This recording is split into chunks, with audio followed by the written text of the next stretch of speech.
One of my favorite sayings of all times, such great wisdom. Before enlightenment, chop wood and carry water.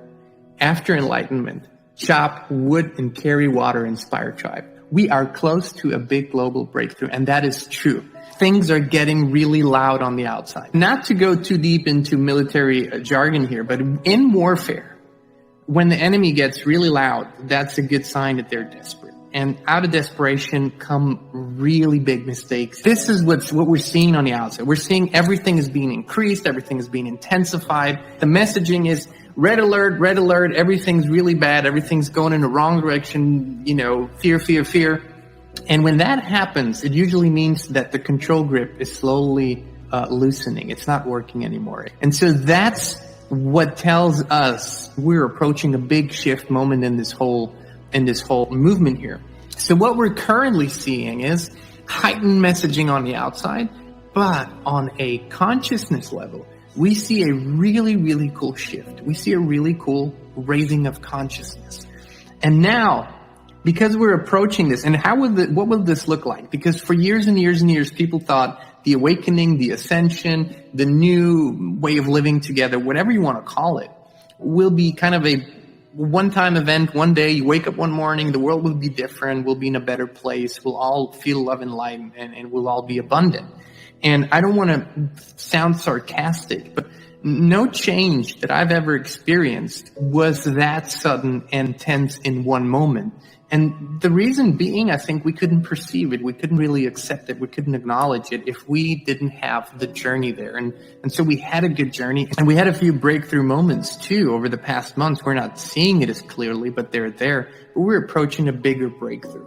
And in this bigger breakthrough, you will see certain behaviors and patterns that are gonna replicate and repeat and be presented all across the planet. What does this look like on a practical level? Because that's what's really interesting, We always approach things first from the energetic level, but then we go into the how does this practically apply to our reality? And so what we will see is a movement of non-compliance to the highest levels, not just in the regular population. You will see a movement of non-compliance in law enforcement. You will see a movement of non-compliance in government structures. And this is something that's really important to remember. When in the past dictatorships or authoritarian regimes were ended, there was only a very, very short period, usually, of violence, if at all, that really led to that. What really leads to that is when people say, no, we're not doing it anymore. We're not participating anymore, because that is the greatest power that you have in the moment. It's not a greatest creative power. It's just withdrawing energy from one thing. And then what is the question? Where do we put our energy? What do we want? But the first thing you need to realize and ask yourself, am I still a victim of my reality?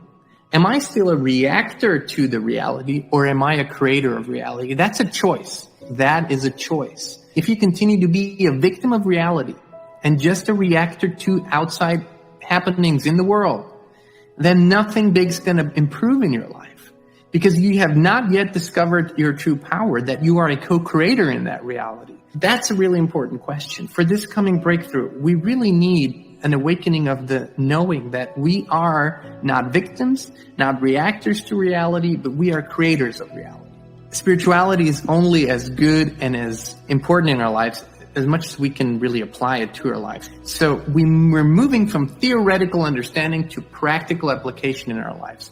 And that's what's happening, because the breakthrough, something wonderful is going to happen. I know we all have this sinking feeling a lot of times when we wake up in the morning that it might be a beautiful day, but there's this layer of heaviness that is almost like a veil that is above our whole reality here on Earth. And I know that so many of us have been waiting all our lives to feel what it feels like when this veil is lifted, and when there's more lightness to life, and when colors get more intense and sounds get more intense. And we're approaching this time. I can feel it. So many of us have been brought up in the belief that we cannot co-create our reality, that we are victims and reactors to reality, and that we need to just find a way to function in the current reality. But if we flip the script and realize we are the ones who are creating it, we can actually achieve great things. And that's what we've been doing on a collective scale over the past decades. And the moment is here. The moment of shifting is here. And those shifts will happen in all areas of society.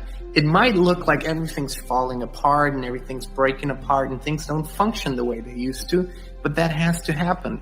It's called disruption. Nothing can change without disruption. Disruption is the moment when something comes to an end and something new begins, and that little phase in between, that's the disruptive process. We all have to get used to new things. We all have to create new thoughts, ideas, visions on how this is going to work. And this is the time where you do it. And this is what is required of us in this time, because when we say this big shift is coming, it also means we need to be ready for the period in between, and we need to have the vision, because the vision is what gets you through the moments when on the outside everything seems in chaos. So as things become chaotic, it's actually a sign of change. It's actually a sign of shift. And then we need to not buy into the idea that there are outside people who are going to tell us how this new reality looks like. It's us. It's our moment. It's not the moment of big organizations. It's not the moment of big government. It's not the moment of, any self-appointed guru who's going to go out there and tell the world how it's going to live and what this is going to look like.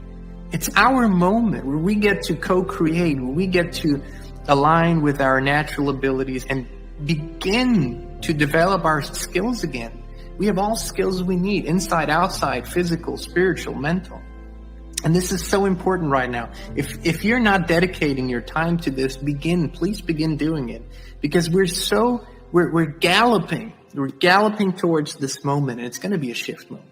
But we need not just wait for it, hope for it, and react to whatever is happening. We need to create it. We need to take back our power and realize it's always been us. But we can be a passive reactor and a victim of our reality, or we can be the active creator, the thriver, the prosperer in our reality and of our reality. And that's a choice we all have to make now.